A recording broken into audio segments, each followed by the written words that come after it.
দেখে তোমরা কি বুঝাতে যাচ্ছ? আমার টেবিল আছে। তাহলে এতক্ষণ কি বললাম?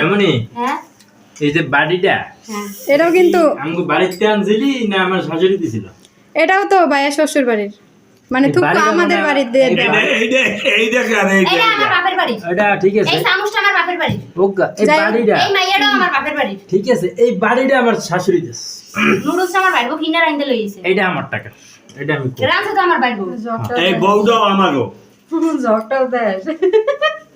মানে কি ভাই, এমন একটা জায়গায় বসবাস করি সব আমার এই ঘরে মাইয়া বলেন বউ বলেন সবকিছু আমার ভাই বাড়ির লোকে সবকিছু ফ্রি পাইছে। মানে ওই রুম এখন আমরা দেখাবো না, বড় লোকে সব ফ্রি পাইছে, ওই রুমের সব ফার্নিচার। মানুষ বিয়া করে, আমি না এখন কিছু বলি, মানুষ বিয়া কেন করে? টাকা পয়সা খরচ হবে সেই আশাতে। আমার ভাই গত বছর বিয়ে করছে, 1 বছরে আমার ভাইয়ের বউ যে পরিমাণ শাড়ি গিফট পাইছে, এই শাড়ি মনে হয় কেউ কিনাও আর স্বামীতে দেয় নাই।